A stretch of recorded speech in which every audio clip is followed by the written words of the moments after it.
Now then, you've already seen the back. There's the front so far. You can see how the pockets lift so you can reach inside them, which matches the curve of the body, or will match the curve of the body once you put together. You've seen the back. You've seen the front. I'm going to lay it out so you can see the side. This is, let's see, the right side, right front, right back. We're going to have to do that long seam down the center there. Between the two, make them all into one piece.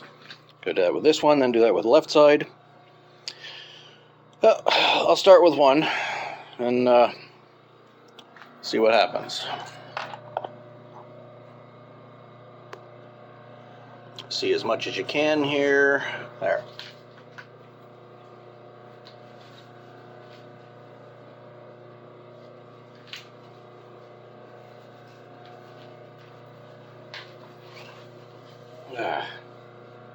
This isn't something I can pin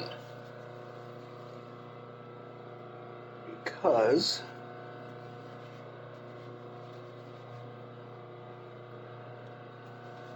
I have to line up and curve the pieces into each other because they're not exactly both the same shape, you know. One has more curve on the front, one doesn't, so it's on the back. Get it to there. Whoop. That didn't bode well for you. So we get it to there. This here has to pull this way to match this line. And once that line matches, do it again. Pull it over a little bit at a time, get it all to line up. Get a straight line.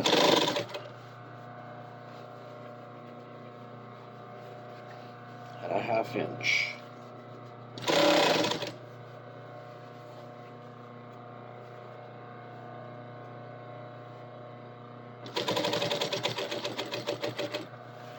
There, it's easier as these pieces are straight in length, but still not easy.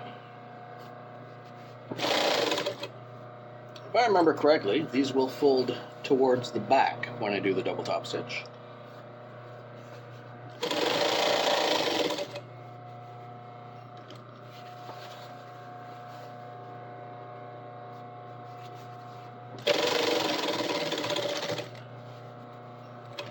Another thing that this does, having a 1/2 inch seam allowance and lining everything up as best as I can, if there's any defects in the edge, they get hidden inside the top stitch, or inside the seam and inside the top stitch afterwards. So again, there's several chances in any sewing project to hide or repair or fix any problems that come up.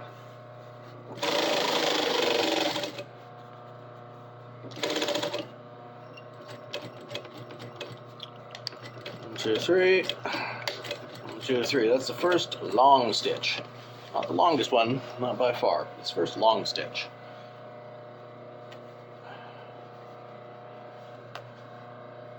The last stitches before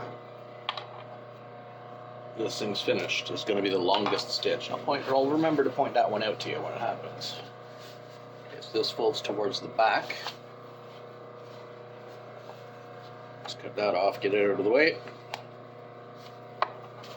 I'll do this long stitch. And I'm lucky this is a thinner material because this is going through multiple layers. Right here. 1, 2, 3. 1, 2, 3. Start by getting this flattened out there.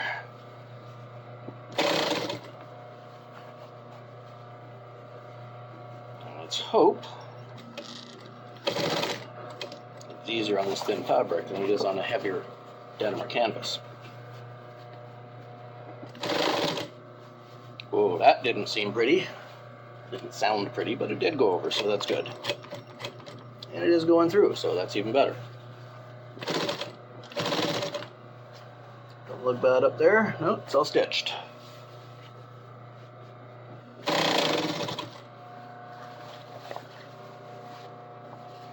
These are going to start taking shape now.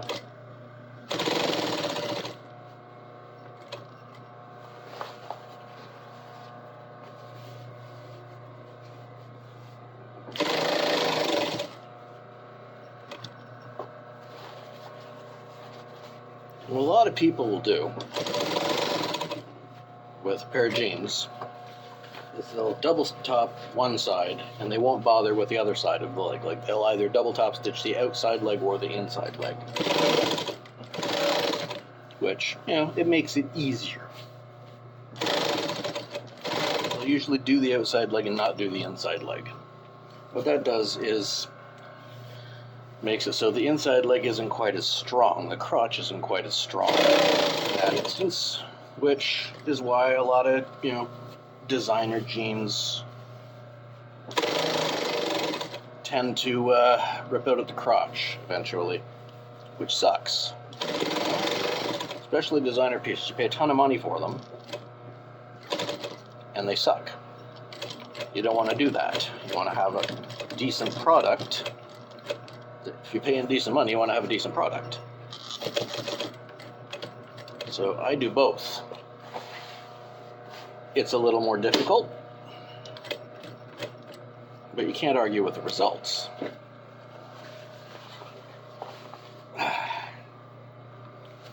The last 2 pairs of jeans I made for myself, which was when I was still experimenting with this current pattern.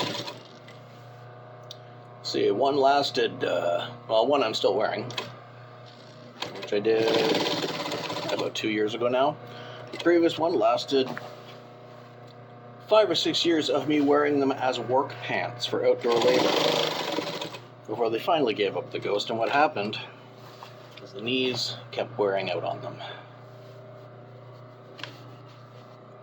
You know, I'd patch the knees and then the knees would wear out again, over and over again. So I had to give up because I couldn't patch them anymore. All the seams were still good, the crotch was still good. What actually stopped them from lasting anymore was the fabric itself had given up. The structure, it was held together good.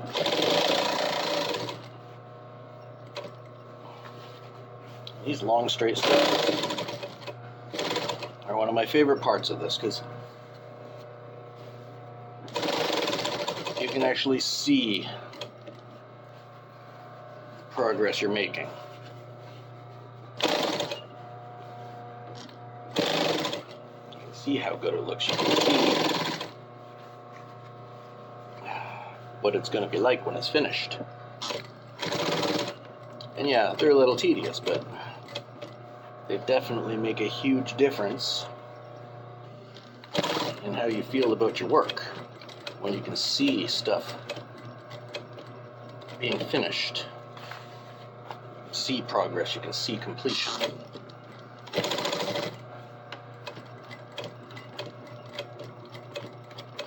Now let's backstitch that by 3.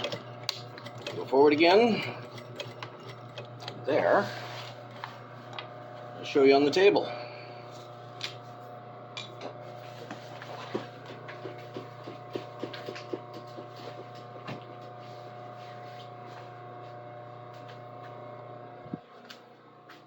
Ain't that pretty?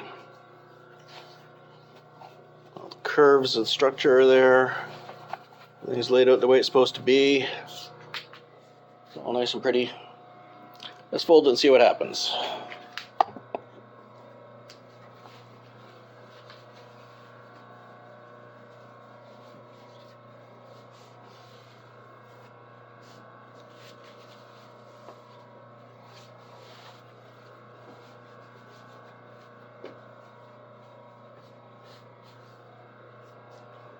You fold it like that, and you can actually see the curve of the body.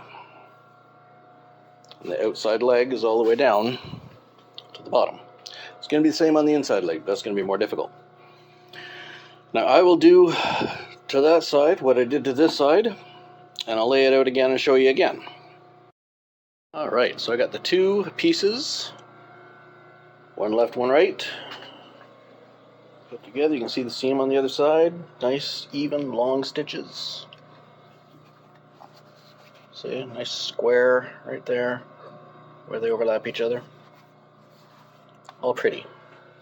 Next step, we're going to attach the two sides down that center seam. Right here.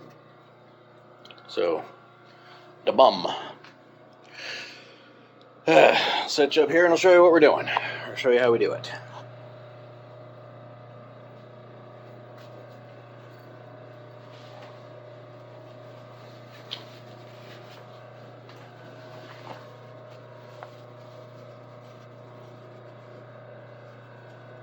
Line it up nice and even, straight on that corner. 1, 2, come on, you cocksucker. There we go. Nice and evenly laid out at that corner. So it's straight as it can be.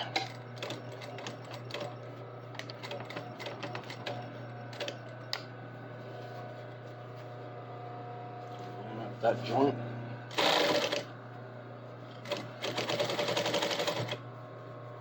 This is where it gets the one difficult spot in this process. So you have to go over that carefully because of how thick it is right now. Right now it's 4. It's going to be 6 layers at one point that have to be stitched over together, which is why it's nicer occasionally to do a pair of jeans with a lighter material than a heavy denim. Makes life easier, simpler.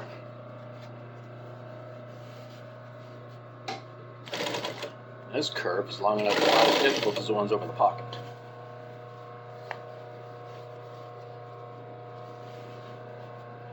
It's a long, slow curve. Nice. This is the crotch.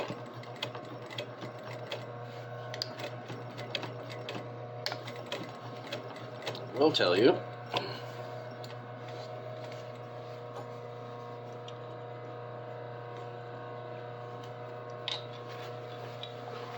that is going to be another difficult point with multiple layers overlapping each other.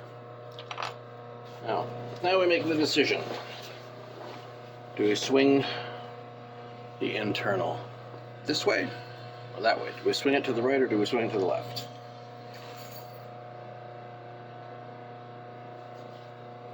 I think we swing it to the left. Just for the sake of argument, we're swinging it to the left. So we'll get over this difficult portion first. Right here. That's going to be the hard spot. Where it's over the most layers. It's a thin enough material, it shouldn't be too difficult.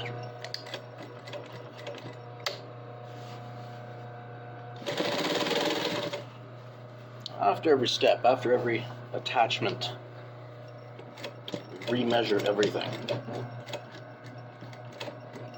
Make sure everything is where it's supposed to be. Make sure the waist is the right length.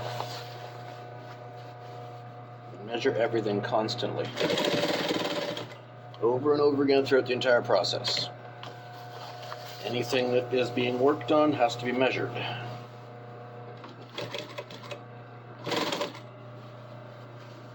The second you find a problem, you fix it. You don't leave it sit and not think about it and end up with something that didn't get caught in time and end up leaving a mess at the end. Oh no. Check constantly. You know immediately when there's a problem.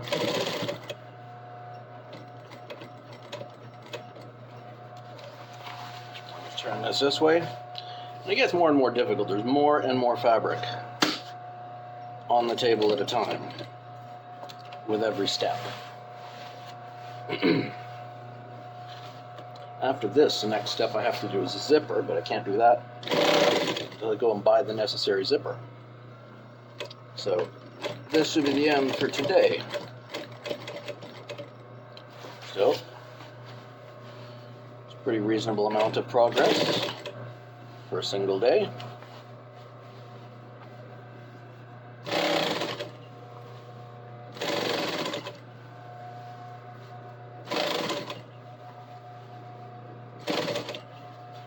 Let's roll this over by hand through the thickest part where it's difficult. There.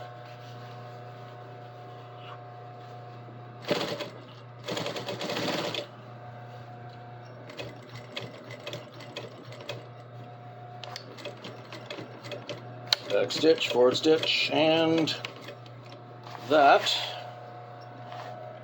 Now I can show you. This is the first time this has been one piece. Let's lay it out on a table.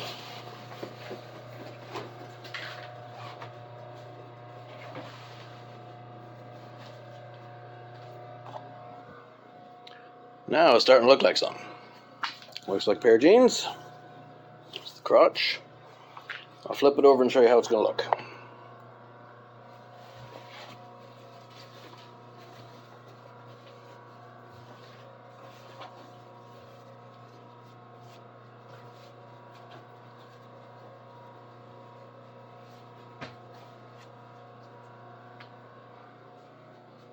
Yeah, see how well you can see it there. You can see that's all held together. That goes there.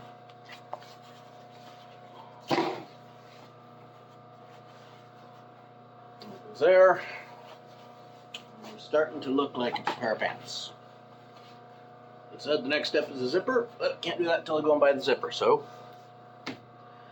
this is where you'll leave you off this time. Come back when I have the zipper. Not too bad.